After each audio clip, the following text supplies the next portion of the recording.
ونعم النصير. أعوذ بالله السميع العليم من الشيطان اللعين الرجيم. بسم الله الرحمن الرحيم.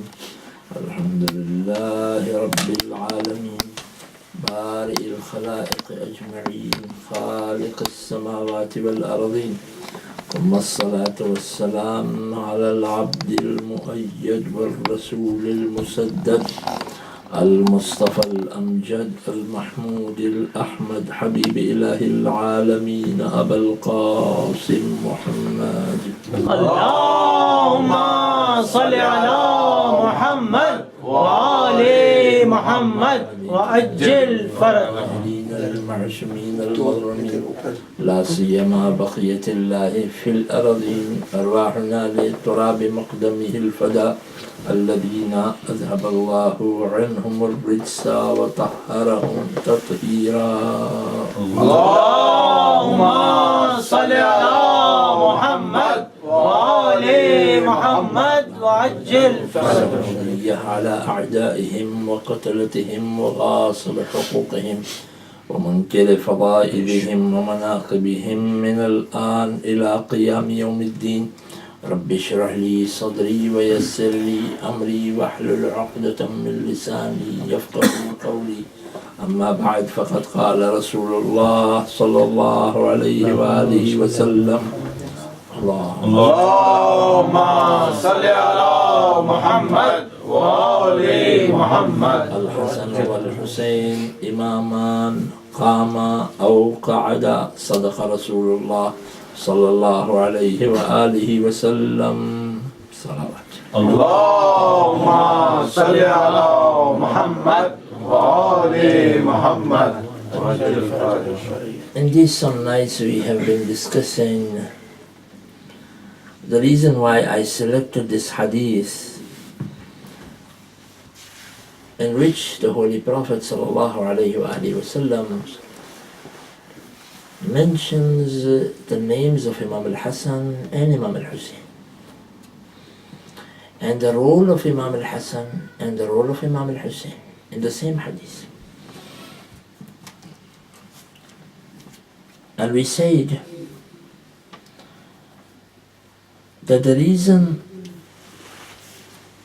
the topic of Imam al-Hasan has always been combined in the hadith and in the Quran with Imam al-Hussein because both of them played the role in Karbala.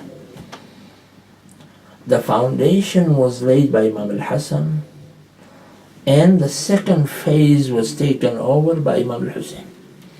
And that is the reason the Holy Prophet says, Al-Hasan wal-Hussein imaman. Hasan and Hussein are both imams. Qama, if they both stand up, they both revolt.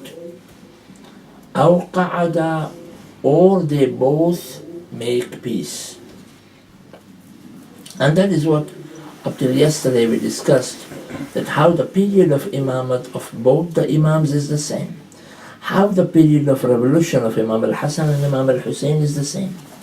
That is 6 months and 6 months. And how the period of peace of Imam al-Hasan and Imam al-Hussein is the same.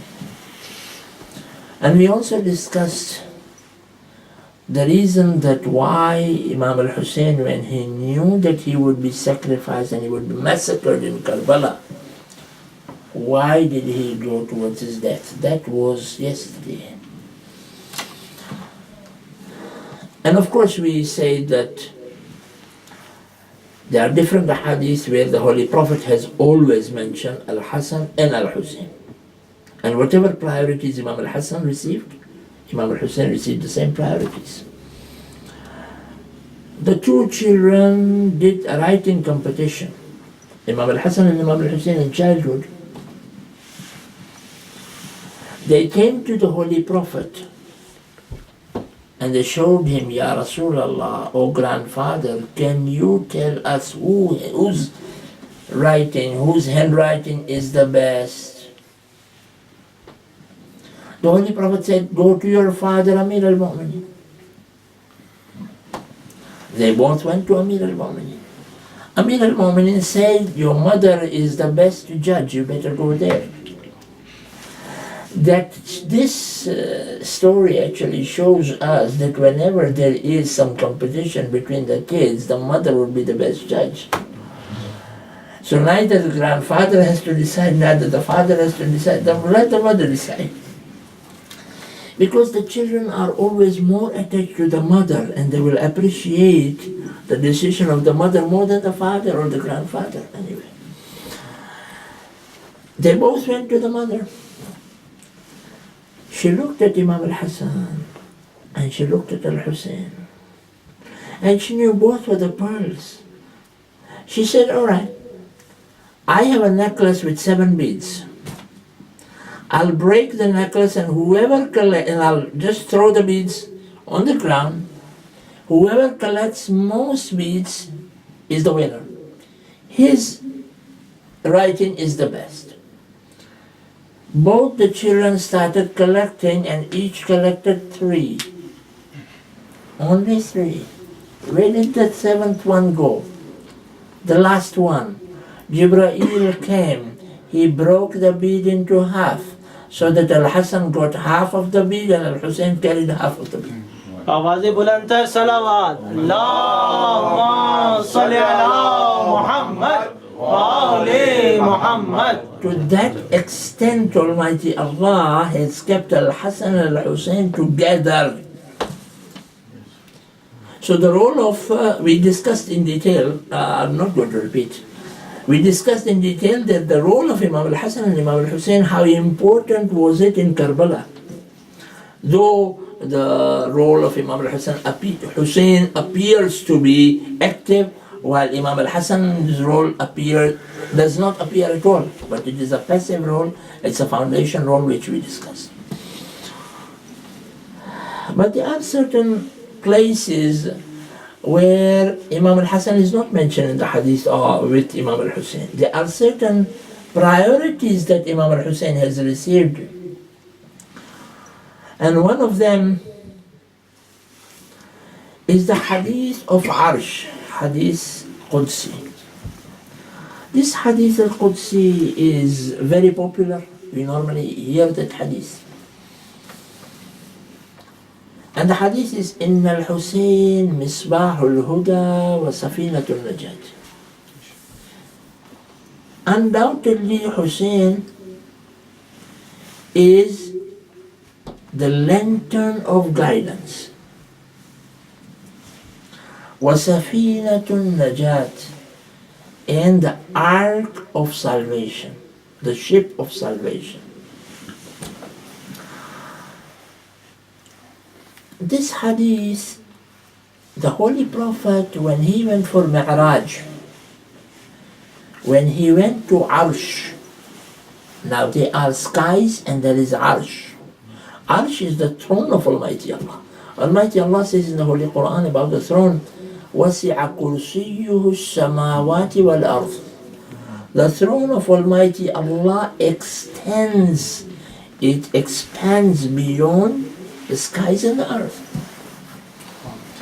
There are 70 hujub. The Holy Prophet says that there are 70 curtains of knowledge, 70 curtains of secrets on the Arsh. On one of the curtains of Arsh was written the hadith in Al-Hussein Misbah al-Huda wa Safinat al-Najat. Out of the 70, on one of the curtains it was written, undoubtedly Hussein is the lantern of guidance and the ark of salvation. Darasil, Imam Hussein alayhi salatu wassalam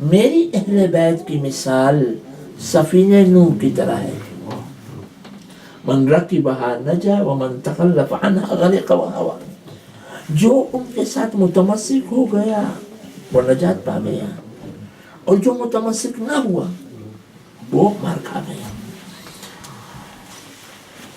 وہاں پر رسول اللہ نے سب اہل بیت کو سفینۃ النجاہ کہا ہے، یعنی سب مل کر اہل بیت ایک سفینہ بنتے ہیں، مگر حسین ابن علی انوکھے ہیں، خود ذات حسین سفینہ نجات۔ صلوات اللہ محمد۔ اللہم صلی علی محمد وآل محمد۔ نعرہ حیدری، یا علی۔ نعرہ بلند تر صلوات۔ اللہم صلی علی محمد وآل محمد۔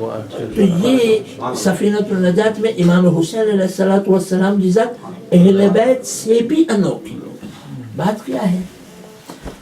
امام حسین کی وہ ایکٹیو جو قربانی تھی وہ اپیلنگ بھی لوگوں کو زیادہ لگی ہے۔ امام حسن کے بارے میں تو ہم شیعوں کو بھی اتنا پتہ نہیں ہے، جب تک کہ ہم شیعوں کے سامنے بھی ڈیٹیل نہ بتائی جائے اور یہ نہ بتایا جائے کہ امام حسن مجتبیٰ علیہ السلام کی اتنی بڑی سکسس تھی کہ معاویہ نے اتنا تماچا کھایا تھا، ایسا تماچا کہ جس کی وجہ سے اس نے امام حسن کو پوائزن ہی کر دیا۔ کیوں؟ وائی؟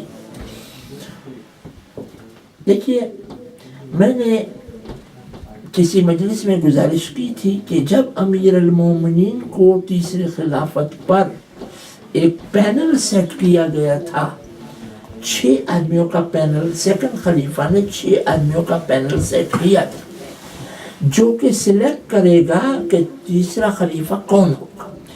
اس کے اندر اس نے شرط لکھی تھی کہ جو بھی نیکسٹ خلیفہ ہوگا اسے یہ اوتھ لینا پڑے گا، اوتھ آف آفس جو کہتے ہیں نا، اوتھ لینا پڑے گا کہ میں کتاب خدا، سنت پیغمبر اور سیرت شیخین پر، یعنی 2 جو رسول اللہ کے بعد آئے تھے ان کی سیرت پر عمل کرنا ہوگا، یہ اوتھ لینا ہوگا تھرڈ خلیفہ کو۔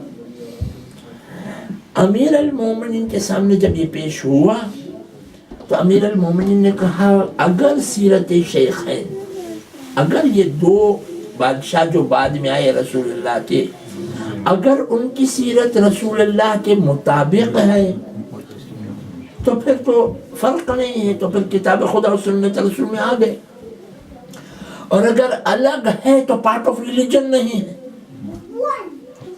تو اس کو فالو ہی کرنا ضروری نہیں ہے۔ مگر اسی وجہ سے کیونکہ عثمان نے اس بات کو قبول کر لیا کہ میں سیرت شیخین پر بھی عمل کروں گا، اور اوتھ آف آفس اس نے لیا تھا کہ میں کتاب خدا، سنت رسول اور سیرت شیخین پر عمل کروں گا، لہذا اسے خلافت مل گئی۔ امام حسن مجتبیٰ نے جب صلح کے شرائط لکھے ہیں نا، جس کو معاویہ نے اپروو کیا تھا، یہ سیکنڈ مجلس کی بات ہو رہی ہے، تب امام حسن نے ایک جو پہلی شرط یہ لکھی تھی کہ معاویہ کتاب خدا اور سنت رسول پہ عمل کرے گا۔ سیرت شیخین ہٹ گئی، توجہ میں کیا کہہ رہا ہوں، ملاحظہ کریں میرا عزیز دوستو۔ امام حسن کی فتح یہ ہے کہ جو چیز انسسٹ کی جا رہی تھی باطل کی وہ ہٹا دی، اور تاریخ کے اندر یہ بات کتاب خدا اور سنت پیغمبر تک آ کے اٹک گئی۔ آج بھی اگر کوئی مسلمان ہے تو کہتے ہیں کہ بھئی کتاب خدا اور سنت رسول پہ عمل کرے۔ اب شیخین والا مسئلہ ختم ہو گیا، صلح امام حسن کے بعد شیخین والا مسئلہ ختم ہو گیا۔ امام حسن نے جیسے ہی صلح کی شرائط پر یہ لکھ دیا، یہ ایک حقیقت بن گئی۔ آپ صلوات بھیجیں محمد والے محمد۔ اللہم صلی علی محمد وآل محمد۔ تو امام حسن علیہ السلام کی ان صلح کے شرائط کے اعتبار سے بھی یہ ایک رول تھا، اور جس کی وجہ سے پھر اس کے بعد صرف کتاب خدا و سنت پیغمبر رہ گئی ہے۔ آج تک جو بھی مسلمان ہوگا وہ کتاب خدا کو فالو کرے گا اور سنت پیغمبر کو فالو کرے گا۔ اب ختم ہو گئی ساری چیزیں جو بہکانے والی باتیں تھی۔ تو یہ بات بھی امیر شام کو بہت کھلی تھی، جس کی وجہ سے امام حسن کو اس نے ایک مرتبہ نہیں 7 مرتبہ زہر دیا تھا، مگر 7ویں مرتبہ اس کا زہر کامیاب ہوا۔ تو امام حسین علیہ السلام کی یہ چند چیزیں ایسی ہیں جو مخصوص ہیں، جو کسی اور اہل بیت کے لیے بھی نہیں ہے، جیسے یہ حدیث جو میں نے آپ کی خدمت میں پیش کی پہلی۔ دوسری بات یہ ہے کہ الدعاء مستجاب تحت قبتہ، امام حسین کا گنبد جو ہے نا، ڈوم، اس ڈوم کے نیچے دعا مستجاب ہے۔ کوئی بھی دعا کر لیں ڈوم کے نیچے، خدا رد نہیں کرتا، نہ دیکھتا ہے ایمان، نہ دیکھتا ہے گناہ، نہ دیکھتا ہے کچھ۔ ڈوم امام حسین علیہ السلام کے نیچے جو بھی دعا کرتا ہے اس کی دعا مستجاب۔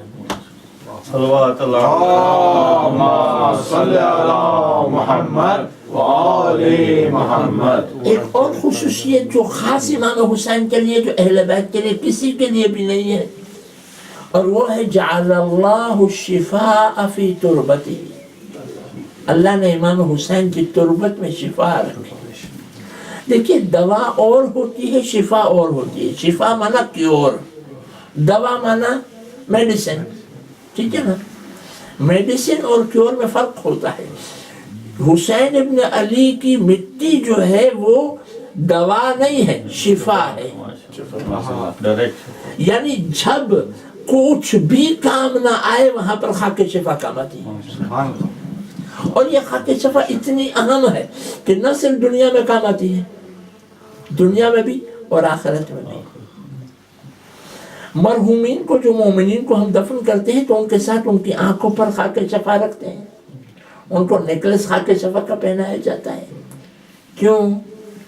یہ خاک شفا مرحوم کو پہنانے کی سنت چھٹے امام کے زمانے میں شروع ہوئی۔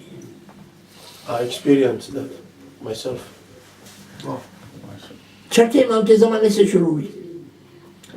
چھٹے امام نے کے پاس ایک کیس آیا، ایک گنہگار عورت تھی جس کو دفن کرتے تھے، اور دفن کر کے جب ہٹ جاتے تھے تو اس کی لاش باہر نکل آتی تھی، زمین اسے قبول نہیں کر رہی تھی، اتنا گناہ تھا کہ زمین اس کی لاش باہر پھینک دیتی تھی۔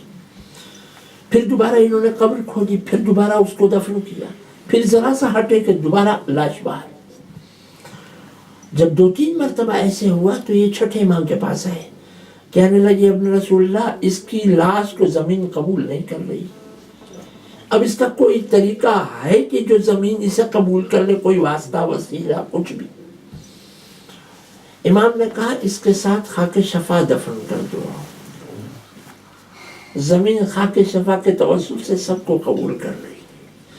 چنانچہ اس کے ساتھ خاک شفا اس کی کفن میں ڈالا گیا۔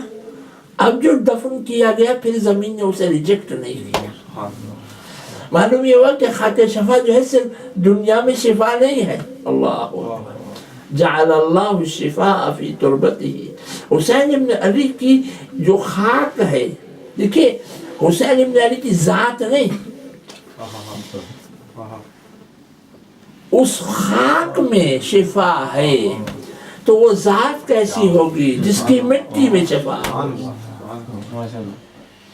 یہی وجہ ہے کہ ذات امام حسین کی تو کیا بات کی جائے کہ جس کی مٹی میں دنیا اور آخرت کے لیے شفا ہو، اس کے لیے آخرت میں کیا عزائے حسین سے شفا نہ ہو جائے گی، شفاعت نہ مل جائے گی۔ آپ صلوات بھیجیں محمد والے محمد۔ اللہم صلی علی محمد وآل محمد۔ روایت میں یہ آیا کہ اگر ایک آدمی حج پہ جائے، واجب حج کے لیے، تو ہر ایک آدمی کو جانا چاہیے۔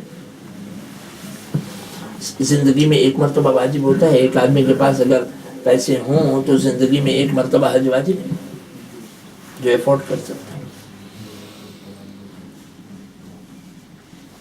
کبھی کسی نے مجھ سے کہا کہ ہمارے پر مورگیج ہے، جب تک ہمارا قرضہ نہ اتر جائے تب تک ہم نہیں جا سکتے ہیں۔ ہم نے کہا یہ ایسی بات نہیں ہے، مورگیج ڈیو ڈیٹ پر آپ پیمنٹ کرتے رہتے ہیں، اور آپ کے پاس اگر سیونگ ہے اور ایکسپینسز ہیں تو آپ کو حج پہ جانا واجب ہے۔